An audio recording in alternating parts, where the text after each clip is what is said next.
நேரடியாக போய் கலெக்டர் சந்திக்கிறீங்க. ஆனா இப்போ ஒரு கட்சி ஆரம்பிச்சுட்டு ஏதாவது பனையூர்ல வச்சு டீல் பண்றாங்க சொல்லிட்டு இருக்கேன்ல. அதனால சர்ப்ரைஸா எல்லாமே நடக்கும். எடப்பாடி பழனிசாமி என்ன சொல்றாங்க, இவங்கெல்லாம் சேர்ந்து ஒன்றும் பண்ண போறது இல்லை, இவங்கெல்லாம் துரோகிகள், இவ்வளவு நாள் பொய் பறிச்சுட்டு இருந்தாங்க, இவங்களாலதான் அதிமுக ஆட்சி வர முடியாம போச்சு அப்படின்னு எடப்பாடி. இப்ப ஆட்சிக்கு நான் கொண்டு வருவேன்னு சொல்றேன். அதை பாருங்களேன், வெயிட் அண்ட் சீ. பாருங்க எப்படியா. தேர்தல் தான் அதுக்கு முடிவு. நான் என்ன பண்றேங்கிறத பொறுத்து இருந்து பாருங்க. 4 வருஷமா நாங்க ஒண்ணு சேருவோம், ஒன்றிணைப்போம் அப்படிதான் பேசுறாங்க. ஆனா இப்ப வரையும் அவங்களாலே ஒண்ணா இருக்க முடியல. குறிப்பா சசிகலா அவர்களோட சேர முடியல. ஓபிஎஸ் அவர்கள் நீங்க கவலையே படாதீங்கன்னு உங்களுக்கு ஏன் அது அந்த இல்ல, தொண்டர்களுக்காக தானே நான் எல்லாமே பண்ணிக்கிட்டு இருக்கேன். அதனால நான் சக்சஸ்ஃபுல்லா பண்ணேன். பல்கலைக்கழகங்கள் இன்னும் துணைவேந்தர் நியமனம் செய்யப்படாது இல்ல, மொத்தம் 22 பல்கலைக்கழகம் இருக்கு மொத்தம் தமிழ்நாட்டில். அதில் 14 வேக்கண்டாக இருக்கு. 14 இதில் துணைவேந்தர்கள் இல்லை. அதெல்லாம் ப்ரெஸ் கேட்க மாட்டீங்களா? முதல்வர் எல்லாம் பார்க்கும்போது கேட்கணுமே. ஏன்னா பிள்ளைகள்லாம் படிக்கிற இடம் அது. பல்கலைக்கழகத்துக்கு ஒரு ஹெட்டு வேணும்ல. அது இல்லைங்கிறப்ப நம்ம தமிழ்நாட்டு ப்ரெஸ்ஸு ஏன் சும்மா இருக்குது, வாயடைச்சு மௌனமாக இருக்குன்னு எனக்கு தெரியல. கேட்கணும் நீங்கள்லாம் அப்படின்னு சொல்லி மதுரையில் சொல்லியிருக்கிறாரு. ஏன்னா உங்களை பார்த்ததுக்காக, ஏன்னா குறிப்பாக உங்களை பார்த்ததா தான் அவங்க கேள்வி கேட்டப்ப கட்டாயம் படிப்படியான நடவடிக்கை இருக்கும் அப்படின்னு சொல்லியிருக்காரு.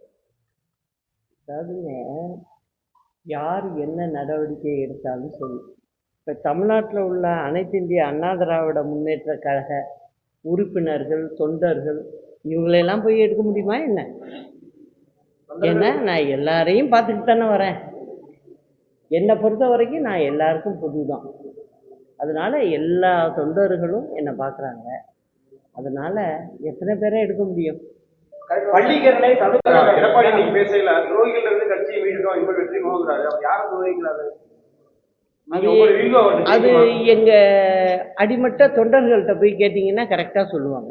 ஒரு காலத்துல அதிமுக தனிப்பெரும்பான்மையோட இருந்து கூட்டணி இல்லாம வெற்றி பெறக்கூடிய நிலையில இருந்தது. இன்னைக்கு நேற்று கட்சி தொடங்கினவங்க எல்லாம் பிள்ளையார் சொல்லி போட்டுருக்கோம், கூட்டணிக்கு வாங்க, நீங்க தான் பவன் கல்யாண் இப்படிலாம் அதிமுக முன்னாள் அமைச்சர்கள் பேசுறாங்க. எடப்பாடியை நேரடியாக அழைச்சி விடுறாரு. இந்த நிலைமையை எப்படி பாக்குறீங்க அதிமுக? நான் 87 டிசம்பர் 25 தலைவருடைய மறைவிலேருந்து இந்த கட்சியை பார்த்துக்கிட்டு இருக்கேன். இதே போல் அப்போ பேசினவங்களையும் நான் பார்த்துக்கிட்டு தான் இருந்திருக்கிறேன். அதுக்கப்புறம் எத்தனை ஆண்டு ஆட்சியில் இருந்திருக்கோம் நாங்கள். அதே நிலை திரும்பும். அதிமுகவை பொறுத்த வரைக்கும் இது 2வது முறை இந்த பிரச்சனை வந்திருக்கு. இதுவும் சுமூகமாக தீர்க்கப்படும். இந்த பால் நீக்கப்பட்டாங்கன்னு தெரியுமா உங்களுக்கு? 49,82,000 பேரை நீக்கினாங்க. நல்லா கவனிக்கணும். நீங்கள் திமுக இருக்கும்போது இவ்வளோ பேரை நீக்கியிருக்காங்க. அம்மா 2006 இருந்தப்ப 6.5 லட்சம் பேர். அது ஜெனியூன். அது இருந்தவங்க இருப்பாங்க, வேறு ஊருக்கு வேறு இடத்துக்கு போய் வேறு ஸ்டேட்டுக்கு போய் செட்டில் ஆனவங்க இருப்பாங்க. அந்த மாதிரி இருக்கலாம், அது யதார்த்தம். ஆனால் திமுக ஆட்சியில் இருக்கும்போது கிட்டத்தட்ட 49,82,000 பேரை நீக்கியிருக்காங்கன்னா அவங்க உண்மையான வாக்காளர்னு நீங்கள் நினைக்கிறீங்களா? இல்லை. அதனால் என்னை பொறுத்த வரைக்கும் இப்போ நான் என்ன சொல்லுவேன் அப்படின்னா, திமுகவுக்கு இது பிரச்சனை. ஏன்னா இந்த மாதிரி வாக்காளர்களை சேர்க்கறதுல ரொம்ப மும்மரமாக இருப்பாங்க. அவங்க எப்போதுமே உள்ள வியாதி அவங்களுக்கு. அதனால இப்போ என்ன பண்ணணும்னா, எதிர்கட்சிகள் அப்படின்னு இருக்கிறவங்க மேக்சிமம் எல்லாரும் திமுகவோட கூட்டணியில் இருக்காங்க. அதனால எத்தனை பொய் வாக்காளர்கள் சேர்த்தாலும் அவங்களுக்கெல்லாம் நல்லது தான். அதனால அவங்க எல்லாரும் எதுக்க தான் செய்வாங்க. எங்களை மாதிரி எதிர்கட்சியாக இருக்கிறவங்க தான் விழிப்போட இருந்து இந்த நீக்கல் நடவடிக்கை எடுக்கும்போது ரொம்ப கவனமாக பார்த்துக்கணுங்கிறத நான் பொதுப்படையாக சொல்லிக்கிறேன். இதுதான் அதிமுகவோட ஒருங்கிணைவு இன்னையில இருந்து ஸ்டார்ட் ஆகுது நம்ம எடுத்துக்கலாம்.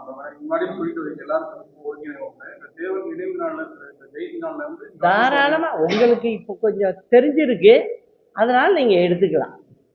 என்னை பொறுத்த வரைக்கும் நான் முதலே ஸ்டார்ட் பண்ணிட்டேன். இன்னைக்கு வெளிப்படையாக நீங்கள் வந்து 2 பேர் பக்கத்தில் இருக்கிறத பார்த்துருக்கீங்க, அதனால அப்படியே கூட நீங்கள் எடுத்துக்கலாம். ஜெயலலிதா மேடம் மறைவுக்கு பிறகு நீங்க அவங்க சமாதியில இருந்து ஒரு சபதம் ஏற்பீங்க. அதுக்கு பிறகு இதுவரைக்கும் சட்ட ரீதியாகவோ கட்சி ரீதியாகவோ உங்களுக்கான அதிகாரத்தை கைப்பற்ற மறுபடியும் இன்னைக்கு ஒரு சபதம் ஏற்றிருக்காரு ஓபிஎஸ். ஒன்றிணைந்து தேர்தல் சந்திப்போம். நான் ஒரே சொல்லிட்டேன். நீங்கள் எந்த ப்ரெஸ்ஸு? நியூஸ் 18.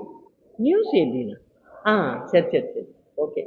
அதாவது நான் திரும்ப சொல்கிறேன் தம்பி, அரசியலில் வந்து எடுத்தோம் கவுத்தோன்னு செய்கிற பழக்கம் எனக்கு இல்லை. அதை நல்லா புரிஞ்சுக்கணும். 87லேருந்து நீங்கள் சின்ன பையன், தெரிஞ்சிருக்க வாய்ப்பு இல்லை. அப்போ பிறந்தீங்களோ இல்லையோ தெரில, அதனால தான் பேசிக்கிட்டு இருக்கீங்க. அதனால் என்னை பற்றி சீனியராக உள்ளவங்களுக்கெல்லாம் நிச்சயம் தெரிஞ்சிருக்கும். எப்படி டீல் பண்ணுவேன், எப்படி செய்வேன் அப்படின்னு தெரியும்.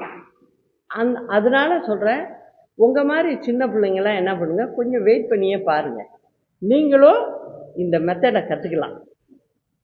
ஒரே ஒரு கேள்விமா, நீங்க உங்க வயசுக்கு எந்த பிரச்சனைனாலும் நேரடியாக போய் கலெக்டர் சந்திக்கிறீங்க. ஆனா இப்போ ஒரு கட்சி ஆரம்பிச்சுட்டு ஏதாவது பனையூர்ல வச்சு டீல் பண்றாங்களே, அது நீங்க அவங்கள்ட்ட போய் கேட்கணும். நீங்க எனக்கு என்னுடைய அனுபவம் என்னன்னு உங்களுக்கு தெரியுமா தெரியாதா? அதுவும் வந்து நாங்கள் வந்து இப்போ எல்லாம் இருக்காங்கல்ல, அந்த மாதிரி ஸ்பூன் ஃபீடிங்கில் நாங்களாம் வரல, நாங்கள் வரலை, அம்மாவும் வரல. தலைவர் மறைகிறாரு, அப்போ வந்து அவ்வளோ பிரச்சனைகள் வருது. அம்மாவை கேபினெட்டில் இருந்தவங்க அத்தனை பேரும் இருக்கிறாங்க. கட்சி 2ஆ போகுது, 2 சின்னத்தில் போட்டிடுறோம், வெற்றி பெறுறோம், அம்மா எதிர்கட்சி தலைவர் ஆகுறாங்க, திரும்ப கட்சி ஒன்றா இணையுது. அதை செஞ்சதும் நான் தான். அதுக்கு பிறகு அதிமுக ஆட்சிக்கு வருது. யார் எங்களை எதிர்த்தாங்களோ அவங்கள, அதுவும் பர்சனலாக அம்மாவை திட்டுனவங்களை கூட ஸ்பீக்கராக்கணும், மந்திரியாக்கணும், இதெல்லாம் பார்த்துக்கிட்டு இருந்ததுனால என்னுடைய மூவ் அது தனியாக தான் இருக்கும். ஆனால் சக்ஸஸில் தான் முடியும். இந்த மெத்தடை கற்றுக்கலாம்.